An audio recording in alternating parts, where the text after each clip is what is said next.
안녕하세요. 반갑습니다. AAVM의 리파입니다.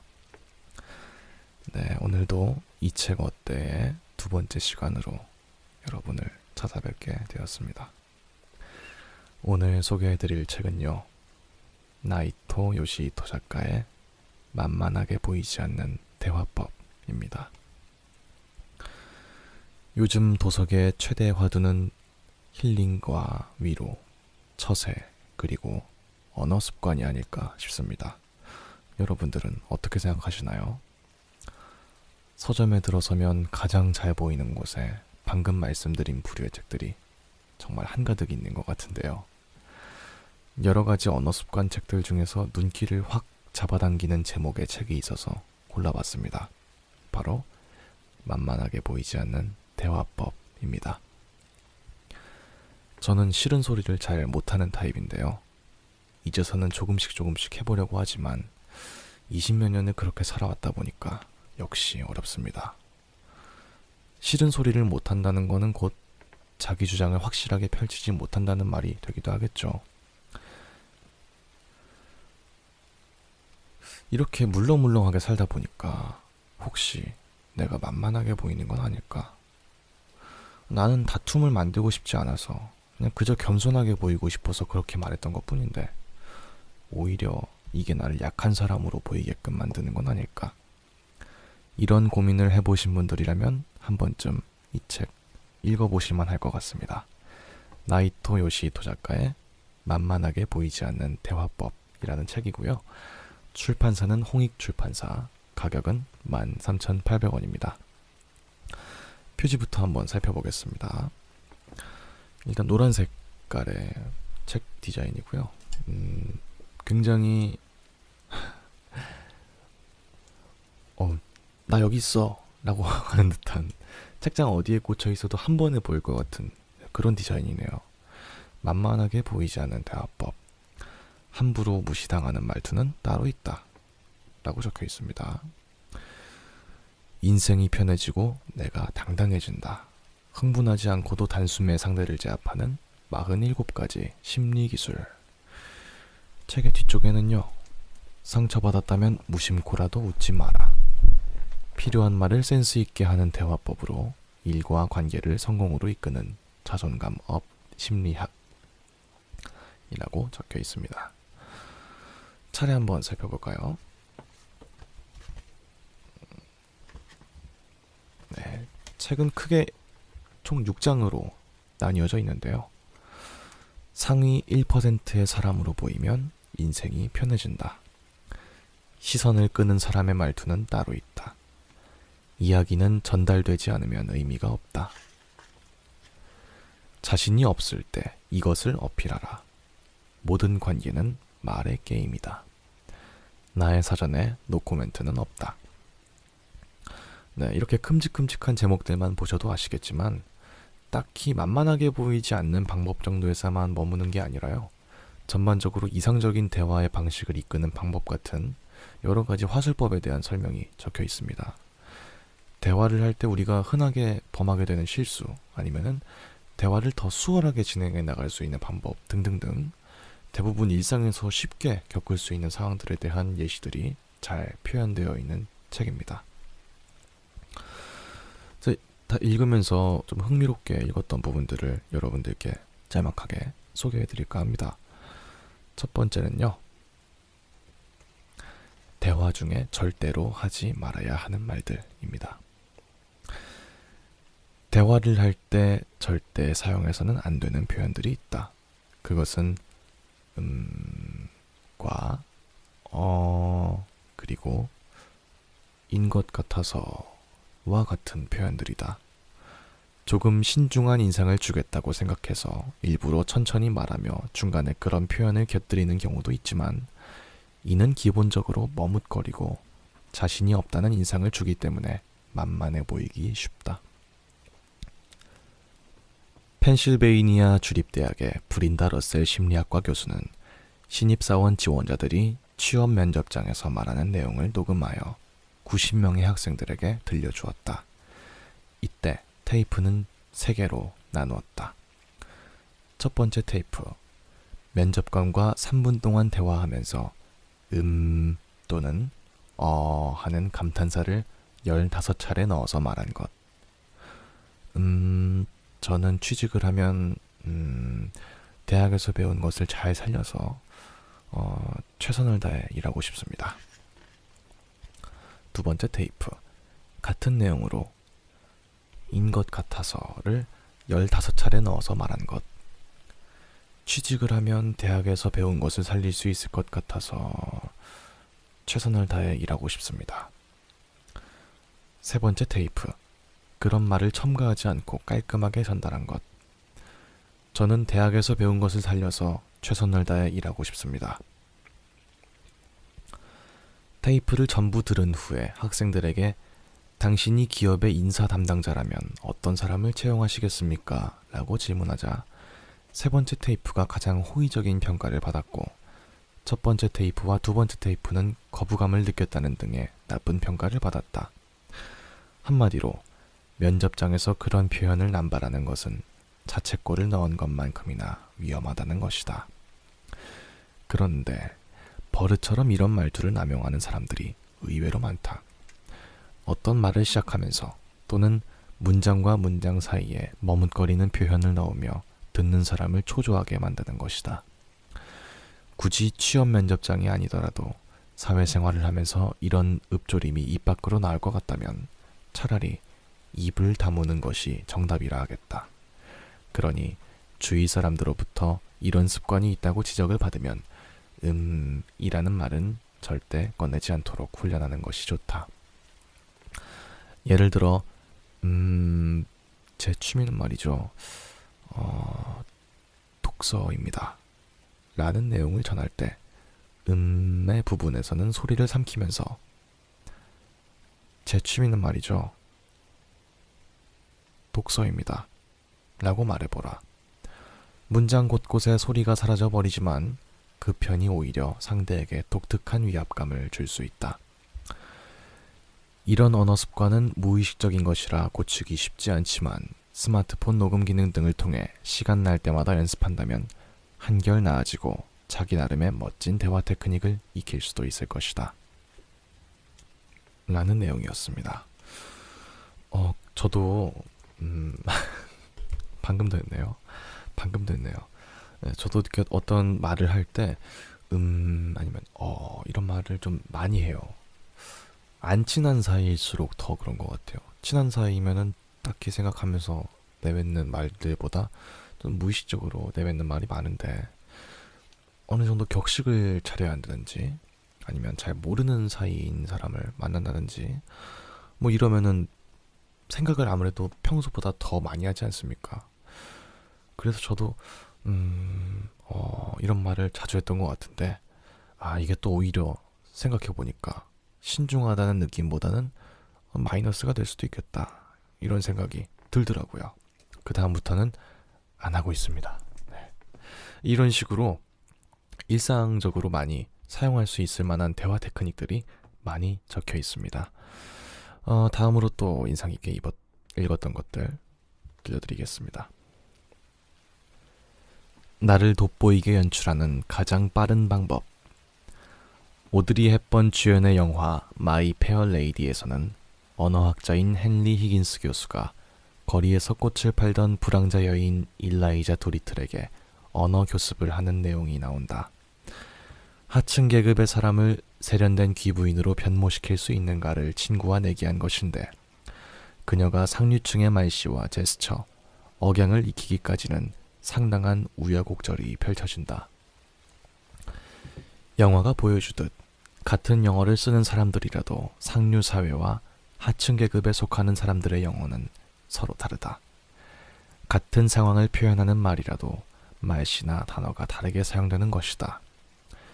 상류 사회는 일부러 품격 있고 고풍스러운 표현을 통해 나는 당신들과 다르다는 차별화를 일으킨다. 의사들 역시 의무 기록을 쓸 때 최대한 전문 용어를 사용해서 환자와의 차이를 두려고 한다. 그렇게 함으로써 자신의 위엄이나 전문성을 높이려고 하는 것이다. 대화를 나눌 때 일부러 어려운 단어를 곁들이거나 영어나 프랑스어 같은 외국어를 살짝 섞어서 말해보라. 어딘지 모르게 전문가처럼 보일 것이다. 인문사회 계열의 논문은 자세히 들여다보면 내용이 별것 아닌 것도 많은데 꽤나 난해한 수어를 비유적으로 사용하고 있기 때문에 언뜻 보면 굉장한 글처럼 보인다.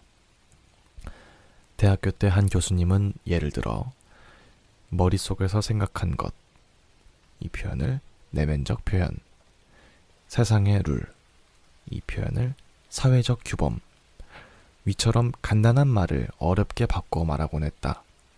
단어에 따라 전혀 다른 뉘앙스를 풍긴다는 사실을 그 교수님은 잘 알았던 것 같다. 자신을 위험 있게 보이도록 연출하는 가장 빠른 방법은 전문가처럼 말하는 것이다.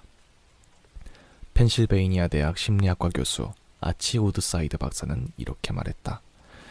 전문 용어를 자주 사용하며 영업을 하면 일상적인 용어만 주로 사용하는 영업사원보다 소비자의 믿음을 받고 상품을 판매하기도 쉽다. 그러기 위해서는 평소의 독서를 통해 언어 습관의 변화를 모색하는 것이 최선이다. 내가 아는 어느 경영자는 언어 표현 백과사전이란 책을 구입해서 마치 중고등학교 시절에 영어 단어를 외웠던 것처럼 달달 암기했다.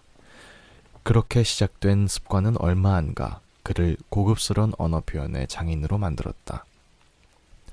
말을 할 때 고급스러운 단어 하나, 품격 높은 문장 하나, 적절한 사례가 곁들여지는 것만으로도 사람이 달라 보인다. 이런 식으로 이 사람은 뭔가 다르구나 하는 첫인상을 심어주었다면 그 대화는 성공했다고 볼 수 있다.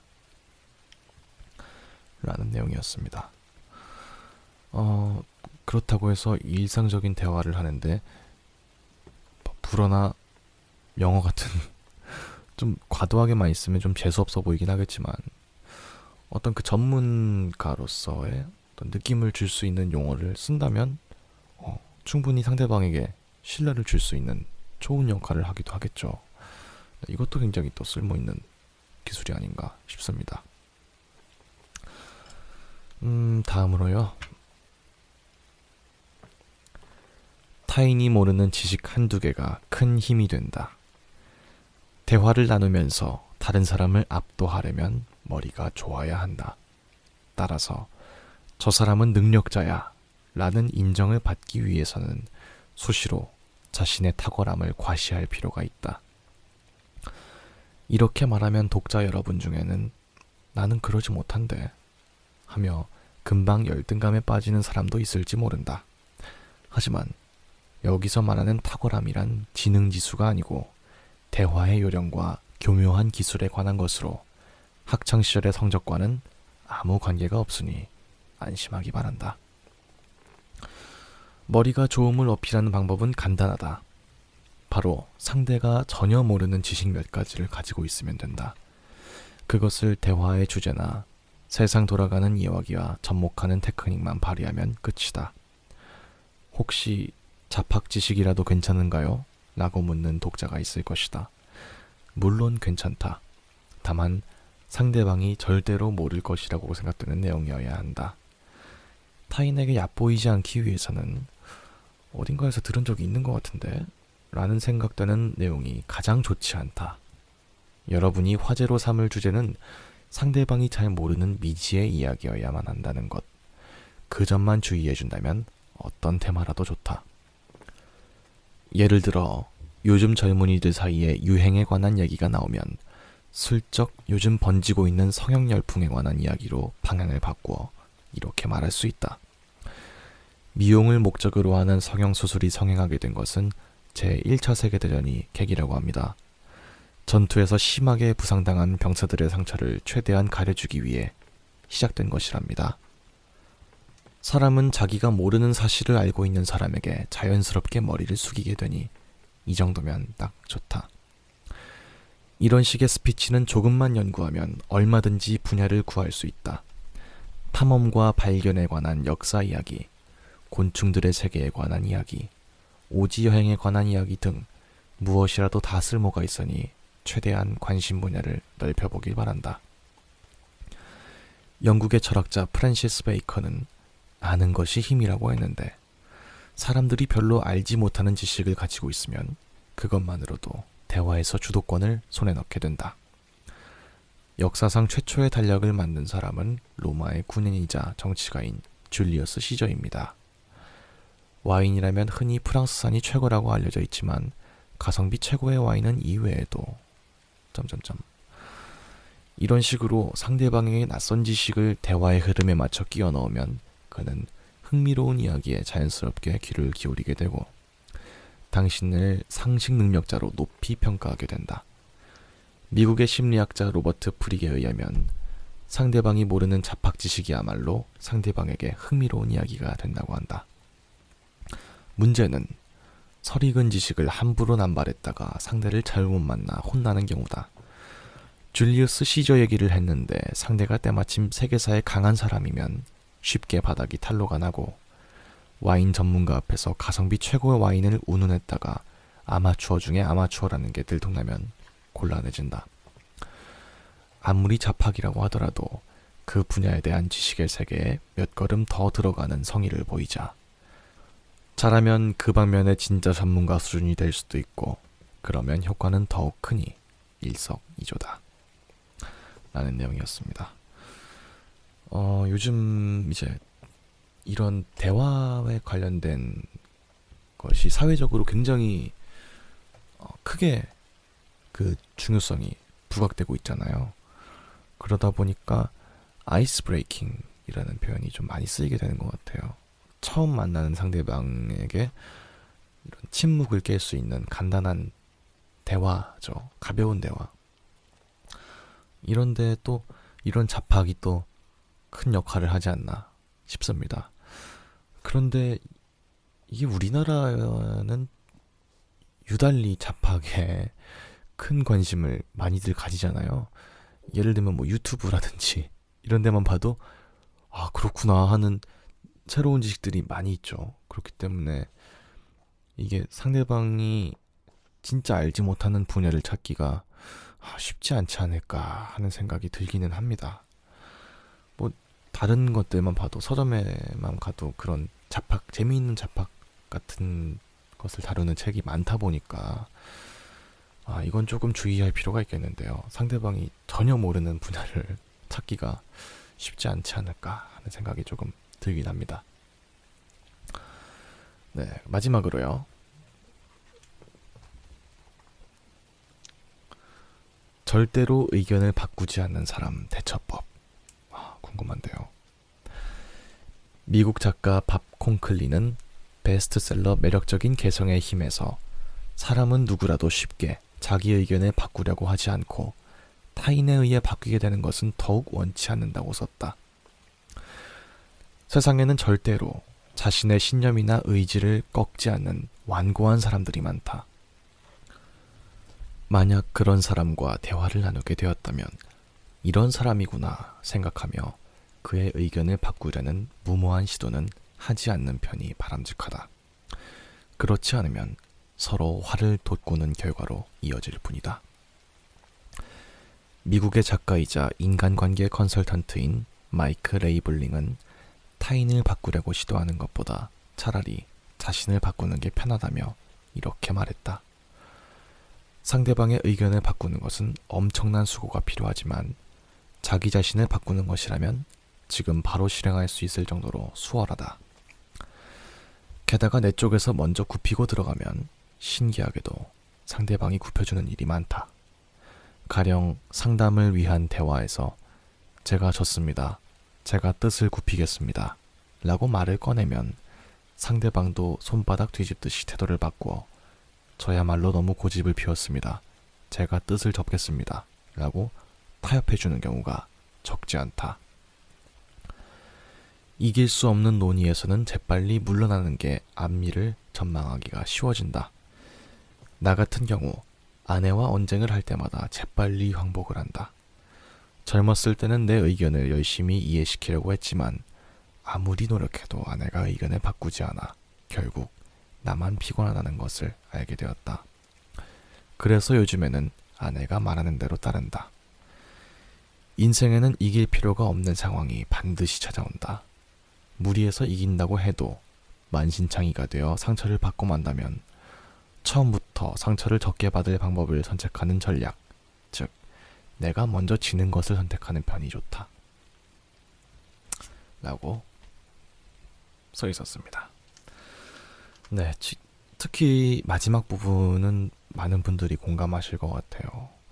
이 연인 사이인 사람과 싸울 때는 특히 저도 사실 많이 그래왔는데 자꾸 내 생각이 맞다고 말해주고 싶은 그런 심리가 작용하잖아요. 근데 그 최근에 동영상을 하나 봤습니다. 유튜브 동영상이었는데 그 조던 피터슨 많이들 보시죠 지금. 여러분들 되게 많이 좋아하실 텐데 저도 되게 좋아합니다. 그분이 말씀하셨던 영상이 좀 떠오릅니다. 그분은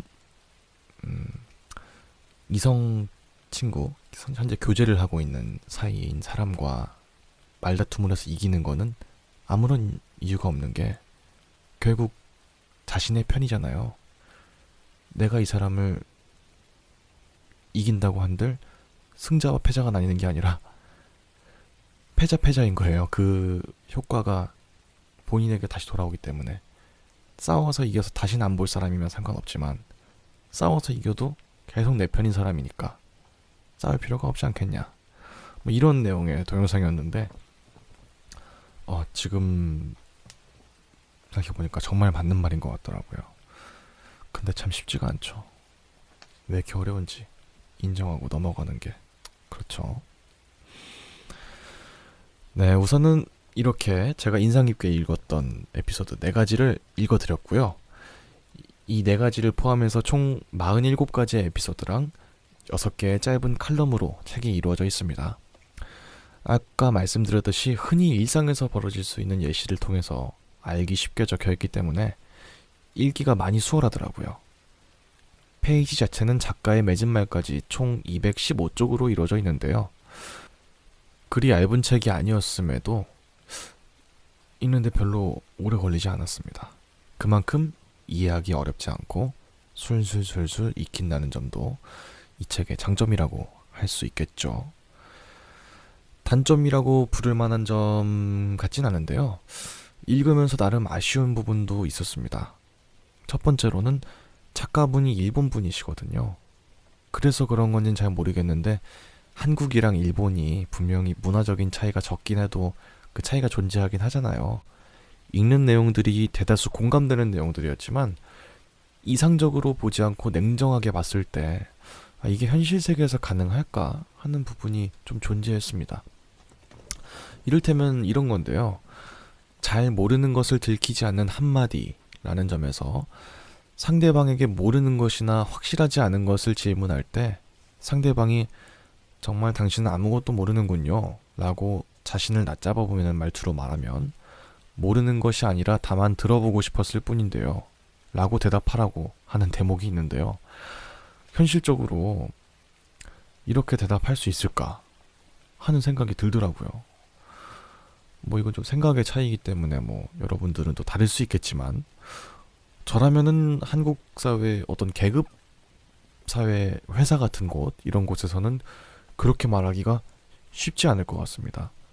이 대리는 그것도 모르나? 이러면은 모르는 게 아니라 한번 확인하고 싶었을 뿐인데요. 이렇게 말할 수가 있을까요? 쉽지 않을 것 같아요. 네, 이런 부분들이 좀 있거든요. 이런 부분들은 독자분들이 잘 판단하시면서 필요한 정보를 습득하고 참고하시는 정도로 하신다면 충분히 큰 이득을 볼 수 있을 것 같습니다. 제가 또 마음에 들었던 부분이 있습니다. 그 대화법뿐만 아니라 대화 이전에 상대방과의 대화를 수월하게 이끌어낼 수 있도록 갖춰야 하는 점들에 대해서도 적혀 있다는 점이 마음에 되게 들었는데요. 이 부분에서는 요즘 시중에 나와 있는 에세이들과 다르게 확실하게 현실적으로 접근하는 것 같더라고요. 요즘 에세이들은 뭔가 좀 이상하리만치 현실적이지 않은 에세이들이 좀 상당히 많거든요. 무조건 희망적이거나 혹은 무조건 본인이 하고 싶은 대로 하라든지 뭐 이런 얘기들을 다룬 에세이들이 많지 않습니까? 물론 그게 누군가에겐 큰 위로가 될 수도 있고 상당히 필요한 말이 될 수도 있고 듣기 좋은 이야기일 수도 있지만 현실적으로는 조금 어려운 게 사실이잖아요.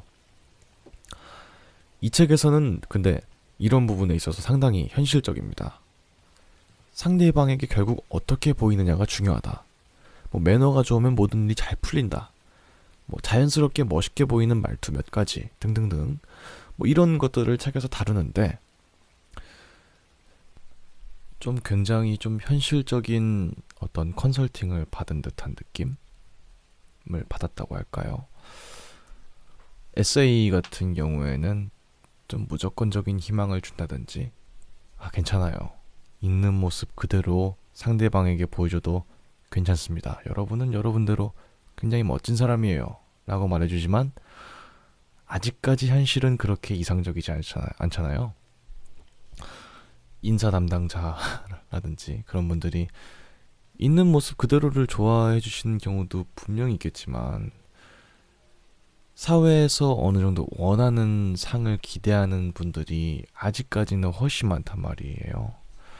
어느 정도 예측되는 사람을 뽑고 싶어 하고 어느 정도 가늠이 되는 사람을 뽑고 싶어 하는 것이 아직까지 현대 사회고 저라도 그럴 것 같거든요. 일정 부분에 있어서는. 그게 그냥 개인적인 인간 대 인간의 삶이면은 상관없겠지만 뭐 비즈니스라든지 이런 관계가 된다면은 분명히 여러분의 본래의 모습이 다 좋습니다 라고 말하기가 어려울 거란 말이죠. 그런 부분이 요즘 우리나라에서 굉장히 불편하게 다뤄지고 있지 않습니까? 다루면 안 되는 주제인 것처럼 꺼려지고 있는 그런 주제들인데 이 책은 그런 점에 대해서 굉장히 일목요연하게 한치의 망설임 없이 다 드러냅니다. 제가 방금 말씀드렸던 것처럼 뭐 어떻게 보이는 방법 어떻게 보이는 방법 이런 것들에 대해서 우리나라 현대사회는 어떻게 보이려고 노력하지 말라고 말하고 있잖아요. 지금 베스트셀러에 있는 책들이요. 그렇기 때문에 사실 그걸 의도하고 쓰신 건 아니겠지만 저는 요새 계속 베스트셀러들을 읽어왔거든요. 이런저런 책들을 소개해드리려고. 그러다 보니까 아무래도 에세이들을 많이 읽어왔어요. 에세이들을 많이 읽다가 이런 부류의 책을 읽으니까 약간 뒤통수를 맞은 느낌. 아니면 약간 가려운 부분을 좀 긁어준 듯한 느낌. 그래, 현실은 이거지. 이런 느낌이죠. 그래, 내가 잊고 살았구나. 그래, 용기만 있다고 다 되는 건 아니지. 현실도 무시할 수 없지. 약간 이런 느낌이었습니다. 그러니까 제가 드리고 싶은 말씀은 에세이 이런 책들은 좀 용기를 주는 책이지만 이 책은 현실적인 조언을 해주는 책이에요. 현실적인 조언. 이런 대화를 하기 위해선 일단 여러분의 옷 매무새부터 단정하게 입으십시오. 이렇게 말해주는 책이거든요. 그렇기 때문에 그런 현실적인 조언들이 당장 필요하다. 아니면은 당장 어떤 용기나 어떤 이상적인 것들보다 당장 일상생활에서 사용해야 되는 스킬이 필요하다 하시는 분들은 이 대화책이 굉장히 도움이 될 수 있을 거라 생각하고요. 또 이런 분들에겐 조금 유용하지 않을 수 있어요. 어떤 분들이냐면은 나는 뭐 괜찮게 대화하는 것 같은데 조금 모자란 것 같다. 이러신 분들에게는 이 책이 그렇게 크게 와닿진 않을 수 있어요. 네. 하지만 이런 분들, 대화 자체에 어려움을 겪는 분들, 본인이 조금 대화의 어떤 갈피를 못 잡는 사람이라서 이 대화를 좀 A부터 G까지 좀 차근차근 좀 알려줬으면 좋겠다. 대화의 기본부터 아니면은 이런 것들로 인해서 많이 실패를 겪어오신 분들에게는 큰 도움이 될 수 있을 것 같다는 생각이 듭니다. 네, 그런 분들에게는 조금 저도 많이 추천드리고 싶어요. 저도 굉장히 많이 와닿았던 책이기 때문에요. 그렇습니다. 네. 이것으로 너무 급작스러운가요? 네, 죄송합니다. 네, 이것으로 두 번째 이 책 어때 시간은 마치는 것으로 하겠습니다. 시청자 여러분들도 재밌게 청취하셨으면 좋겠네요. 네, 다음에 또 더 어떤 재미난 책으로 찾아뵐지 기대해 주시면서 이렇게 인사드리겠습니다. 네, 시청해 주셔서 감사합니다. AAVM의 리파였습니다.